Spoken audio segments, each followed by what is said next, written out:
Olympics ಅಖಾಡದಲ್ಲೊಬ್ಬ ಅನುಮಾನಾಸ್ಪದ ಕ್ರೀಡಾಳು.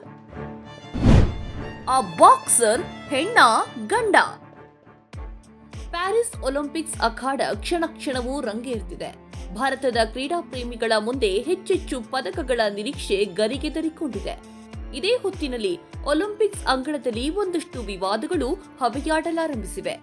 Boxing ಅಖಾಡದಲ್ಲಂತೂ ವಿವಾದವೆಂಬುದು ಅಕ್ಷರಶಃ ನಿಗಿನಿಗಿಸುತ್ತಿದೆ. ಇದಕ್ಕೆ ಕಾರಣವಾಗಿರುವುದು ಇಮಾನೆ ಖಲೀಫ್.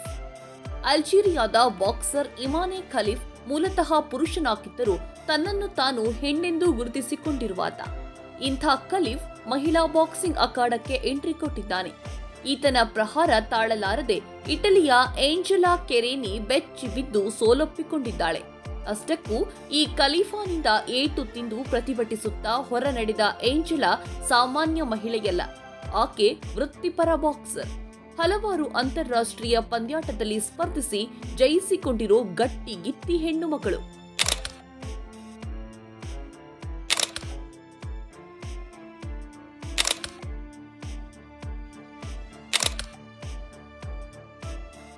ಇಂಥ ಏಂಜೆಲಾ ತಾನು ಇದುವರೆಗಿನ ವೃತ್ತಿ ಬದುಕಲ್ಲಿ ಈ ಪರಿಯ ಏಟು ತಿಂದಿಲ್ಲ ಅಂದಿದ್ದಾಳೆ. ಖಲೀಫಾನ ಪ್ರಹಾರ ಎಂಥದ್ದಿತ್ತೆಂದ್ರೆ ಏಂಜೆಲಾ ಮೂಗು ಮುರಿದಿದೆ. ಈ ಒಲಿಂಪಿಕ್ಸ್ ಅಖಾಡದಲ್ಲಿ ಅನ್ಯಾಯವಾಗುತ್ತಿದೆ ಅಂತ ಅರಚಿಕೊಳ್ಳುತ್ತಲೇ ಏಂಜೆಲಾ ಹೊರನಡೆದಿದ್ದಾರೆ. ಈತನ ಲಿಂಗತ್ವ ವಿಚಾರದಲ್ಲಿ ಆರಂಭದಿಂದಲೂ ಅನುಮಾನಗಳಿದ್ದಾವೆ. ವರ್ಷಗಳ ಹಿಂದೆ ದೆಹಲಿಯಲ್ಲಿ ನಡೆದಿದ್ದ ಪಂದ್ಯದ ಸಂದರ್ಭದಲ್ಲಿಯೂ ಆ ಬಗ್ಗೆ ವಿವಾದವಿದ್ದಿತ್ತು. ಆ ಸಂದರ್ಭದಲ್ಲಿ ನಡೆದಿದ್ದ ಲಿಂಗ ಪರೀಕ್ಷೆಯಲ್ಲಿ ಈತ ಹೆಣ್ಣೆಂದು ಸಾಬೀತುಪಡಿಸುವಲ್ಲಿ ಸೋತಿದ್ದ.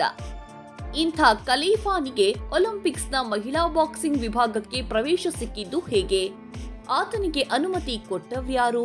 ಇಂತಹ ಪ್ರಶ್ನೆಗಳನ್ನ ಅತಿರಥ ಮಹಾರಥರೇ ಕೇಳ್ತಿದ್ದಾರೆ. ಈ ಬಗ್ಗೆ ಅದ್ಯಾಕೋ ಒಲಿಂಪಿಕ್ಸ್ ಆಯ್ಕೆ ಮಂಡಳಿ ಮೌನ ವಹಿಸಿದೆ. ಲಿಂಗ ಸಮಾನತೆ ಅಂತೊಂದು ವಾದ ವಿಶ್ವದಾದ್ಯಂತ ಹಬ್ಬಿಕೊಂಡಿದೆ. ತಮಗೆ ಬೇಕಾದ ಲಿಂಗಕ್ಕೆ ಪರಿವರ್ತನೆಗೊಳ್ಳುವ ಹಕ್ಕು ಎಲ್ಲರಿಗೂ ಇದೆ ಎಂಬಂತ ಮಳ್ಳು ಸ್ವಭಾವವೊಂದು ಅತಿಯಾಗ್ತಿದೆ.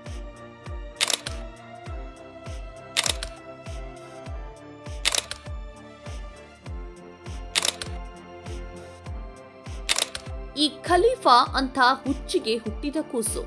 ಸಾಮಾನ್ಯವಾಗಿ ದೈಹಿಕ ಸಾಮರ್ಥ್ಯದ ವಿಚಾರದಲ್ಲಿ ಪುರುಷರು ಮಹಿಳೆಯರಿಗಿಂತಲೂ ಬಲಾಢ್ಯರಾಗಿರ್ತಾರೆ. ಅದು ಪ್ರಾಕೃತಿಕ ಲೀಲೆಯಷ್ಟೇ.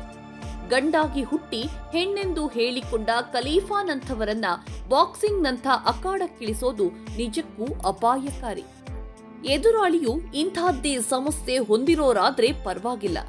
ಆದ್ರೆ ಏಂಜೆಲಾಳಂಥವರು ಎದುರಿಗೆ ಸಿಕ್ಕರೆ ಜೀವಕ್ಕೆ ಕುತ್ತು ಬರೋ ಅಪಾಯಗಳಿವೆ.